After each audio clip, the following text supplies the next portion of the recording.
Assalamualaikum warahmatullahi wabarakatuh.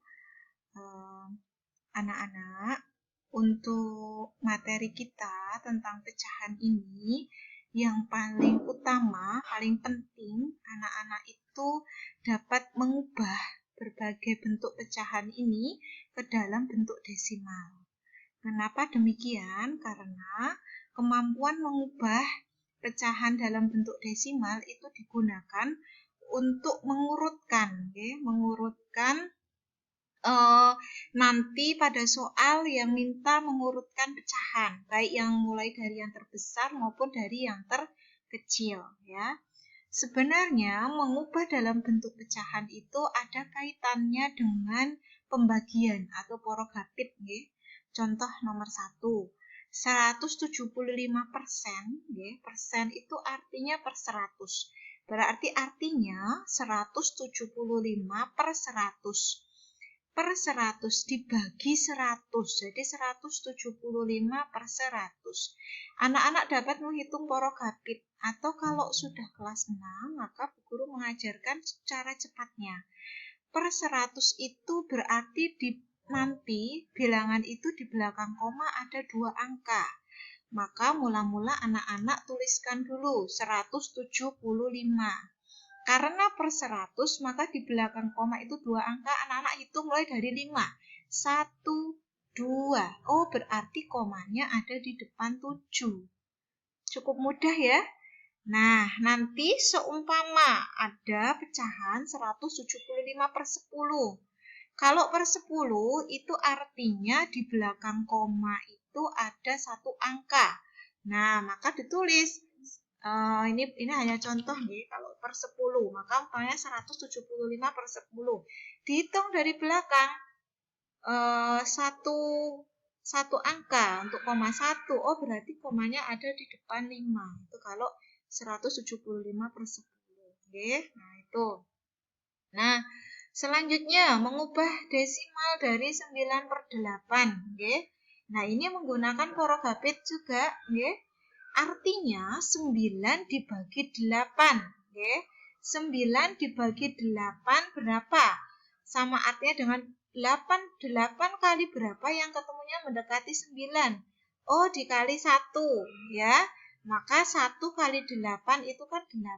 Baru dikurangi, 9 kurangi 8 itu 1. Ya. 1 bagi 8, boten saged. Tambahi 0. Karena menambahkan 0, maka atas diberi koma. Nah, karena memberi koma, nah maka bisa dilanjutkan. 10 bagi 8 itu 1 lagi. Nah, 1 kali 8 itu 8. 10 kurangi 8 itu 2. Nah, 2 bagi 8 tidak bisa, maka tambahkan 0, namun tidak perlu memberi koma. Koma itu cukup 1 kali. 20 dibagi 8 itu 2. Nah ya, 2 kali 8, 16. 20 kurangi 16, 4. 4 bagi 8 tidak bisa, tambahkan 0 menjadi 40. Bagi 8 itu 5.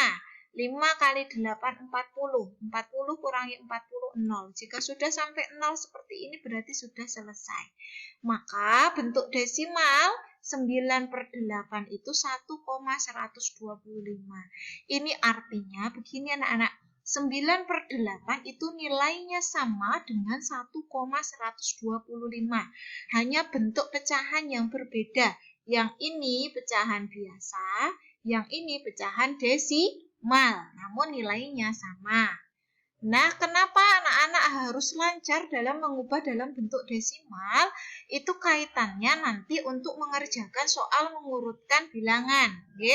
Nah, usahakan dalam orek-orekan nanti kalau umpamanya ujian atau tes, diurutkan ke bawah seperti ini, jangan ke samping. Kenapa? Memudahkan anak-anak untuk mengurutkan supaya terlihat mana yang terbesar dan mana yang terkecil. Nah, ini caranya bagaimana? Sama di porogapit seperti tadi, 5 per 3 itu 5 dibagi 3.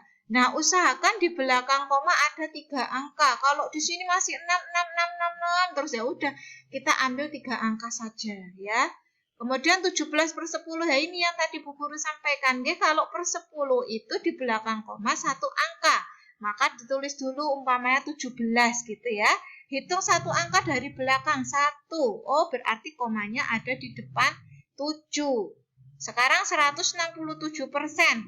Persen itu per 100, berarti 167 per 100. Maka 1,67. Yang 168 karena sudah desimal tidak perlu diubah, tuliskan saja ya. Jadi menuliskan di sini urut saja dari soalnya, nggih. 1/7/8. Nah, ini pecahan campuran, maka harus diubah dulu dalam pecahan biasa.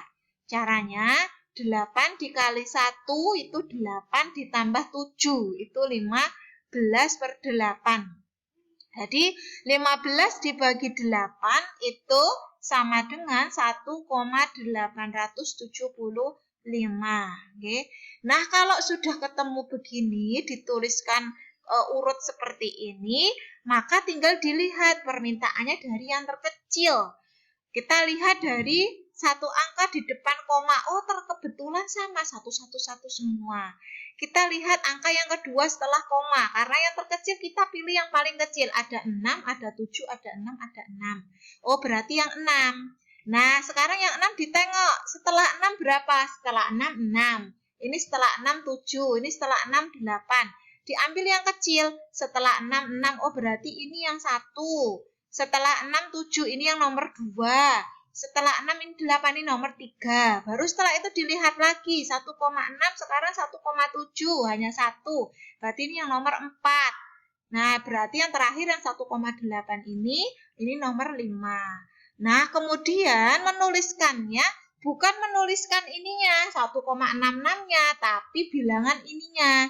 Ditengok yang nomor 1 mana? 1,666. Ini miliknya siapa? 5/3. Maka yang dituliskan di sini 5/3-nya. Yang nomor 2 yang mana? 1,67. Ini miliknya 167%. Maka yang dituliskan 167%. Oke. Nah, begitu seterusnya. Jadi yang dituliskan yang ininya, urutannya pada soalnya, bukan ketemunya. Oke. Ada yang mengerjakannya malah ketemunya ini nanti nggak ada pilihannya kalau di soal pilihan ganda. Ya, kalau di soal uraian pun itu menjadi salah karena bilangannya ini, bukan ini, nggih. Nah, gitu ya. Nah, soal nomor 4 itu dari yang terbesar, maka yang diurutkan yang terbesar, caranya sama, nggih. Semuanya tadi caranya sama. Jadi, ini umpamanya 1/7/9, ubah dulu dalam pecahan biasa, nggih. Nah, sudah baru diporok hapit 16 dibagi 9, 1,77. Nah, ini dari yang terbesar, maka anak-anak melihat dari yang gede dulu. Ada yang terbalik, nggih. Nah, maka harus hati-hati dalam membaca soal, nggih. Nah, baru di sini dituliskan jadi urutannya mana? Oh, yang paling besar ini 1,7/9, tulis di sini. Nomor 2 yang mana? Tulis di sini dan seterusnya. Begitu nggih anak-anak untuk mengerjakannya, maka kemampuan dasar yang harus anak-anak kuasai itu mengubah pecahan biasa ke desimal, persen ke desimal,